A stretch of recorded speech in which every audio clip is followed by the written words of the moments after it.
आइए तो आज आपको एक बड़ी खबर से रूबरू कराने जा रहे हैं, जहां पर आज आपको बताते चले कि बिहार जो है वो बदनाम क्यों है। बिहार और बिहारी को बदनामी का तमगा जो है वो क्यों मिला है, इसके बारे में हम लोग थोड़ा सा चर्चा करेंगे।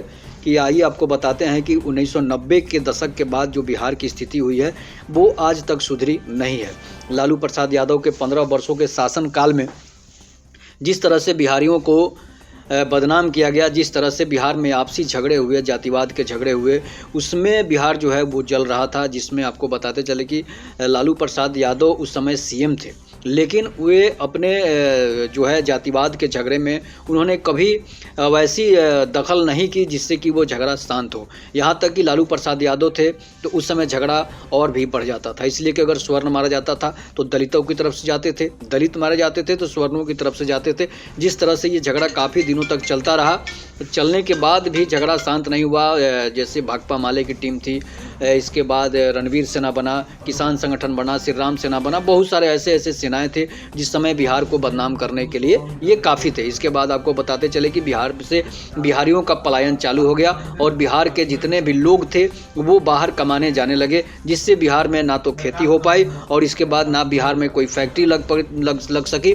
फैक्ट्री भी अगर लग रही थी तो यहाँ इतने रंगदार थे, यहाँ इतने जो है रंगदार किस्म के लोग थे जिनके रंगबाजी की वजह से कोई बड़ा कंपनी यहाँ पर नहीं लग सका। इसके बाद यहाँ के लोग जो है गुजरात, बिहार, दिल्ली, बम्बे पलायन करते गए, झारखंड में तक कमाने के लिए गए, लेकिन बिहार में ना तो कोई फैक्ट्री लगी, ना कोई कंपनी बनी। इसके बाद बिहार की दशा जो है वो गरीबी की हालत में चली गई। बिहारी शब्द एक गाली बनकर रह गया है। इसका सबसे बड़ा कारण जो है बिहार की सरकारें आती जाती है लेकिन बिहारियों को ध्यान नहीं देती, और बिहार के लोग भी इतने मूर्ख हैं कि वो अपने जाति को वोट देकर फिर से दिल्ली कमाने के लिए निकल पड़ते हैं।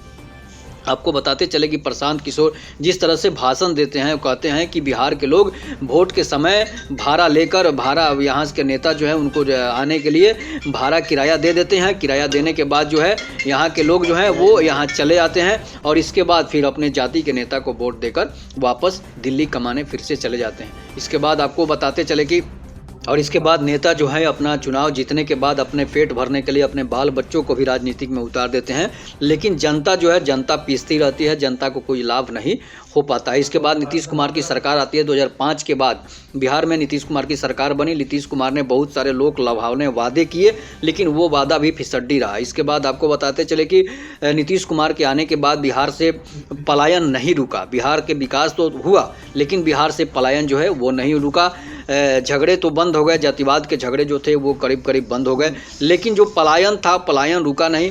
इसलिए कि नीतीश कुमार पहली बार जब सरकार बना तो 5 साल नीतीश कुमार का बेहतर काम रहा। सड़क विकास हुआ, हॉस्पिटल का विकास हुआ, स्कूल का विकास हुआ, लेकिन बिहार से मजदूरों का जो विकास नहीं हुआ। मतलब मजदूरों की फैक्ट्री बिहार में बनती गई, चाहे वो किसी की सरकार हो, बीजेपी गठबंधित सरकार हो या फिर महागठबंधन की सरकार हो या कांग्रेस की सरकार थी, जिसमें आपको बताते चले कि बिहार में मजदूरों की फैक्ट्री जो है वो लगती गई। जिस तरह से पहले की सरकारों में अपहरण उद्योग चलता था, उस तरह से बिहार में मजदूरों की फैक्ट्री लगती गई और मजदूर बिहार से बाहर काम करते गए।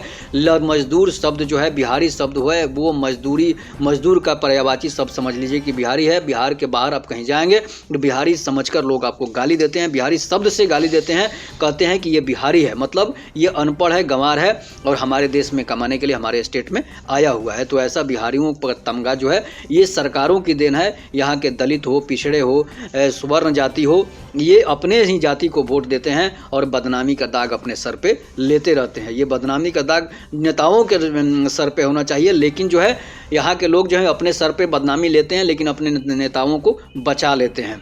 इसके बाद नेता जो हैं उनको फिर वही काम करते हैं जो हर साल वह करते हैं। हर बार चुनाव आता है, हर बार लोग अपने भाड़ा टिकट किराया लेकर यहाँ वोट देने आते हैं और वोट देने के बाद फिर से दिल्ली, मुंबई फैक्ट्रियों में काम करने के लिए चले जाते हैं। सरकार को यहाँ चाहिए था बिहार को बदनामी से बचाना है तो एक बहुत बड़ी कंपनी, बहुत बड़ी फैक्ट्री लगानी पड़ती। इंफ्रास्ट्रक्चर के बहुत सारे ऐसे उद्योग धंधे हैं जो कि बिहार में लग सकता है।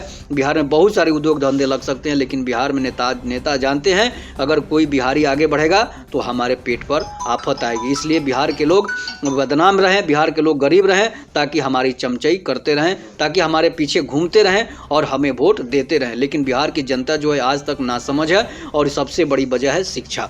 शिक्षा अगर आपको नहीं मिलेगी तो आप समझेंगे नहीं, अपनी जाति को वोट देंगे। आपका जाति जीते या ना जीते, वो अपने जीता वो अपना पेट भरेगा, अपना घर भरेगा, दिल्ली बम्बे और शहरों में बड़े बड़े शहरों में घर बनाएगा, लेकिन आप फिर से दिल्ली फैक्ट्रियों में कमाने जाएंगे और अपना जो है बदनामी जो है अपने सर पे लेकर घूमते रहेंगे। इसलिए कि आप अपने जाति को वोट देंगे, आप अपने नेता को वोट देंगे तो वो आपका विकास कभी नहीं करेगा। आप वैसे लोगों को चुनिए जो आपके जाति का नहीं, आपके धर्म का नहीं, वो आपके विकास के बारे में सोचे, आपके गरीबी के बारे में सोचे, आपकी मजदूरी के बारे में सोचे, ताकि आपका विकास हो, आप आगे बढ़े। लेकिन यहाँ के नेता जो हैं वो सिर्फ अपने लिए सोचते हैं, बाकी लोगों के लिए, जनता के लिए वो कभी सोचते नहीं है, जिसके कारण बिहार जो है बदहाल है। बिहार पे बदनामी का दाग लगा हुआ है। अब नीतीश कुमार का आपने देखा, लालू प्रसाद यादव को देखा, बीजेपी गठबंधन को भी देखा, तो देखते जाइए किस तरह से बिहार के लोग सुधरते हैं, कब बिहार में फैक्ट्रियाँ लगती है, कब बिहार के लोग बदनामी का दाग छुड़ाते हैं।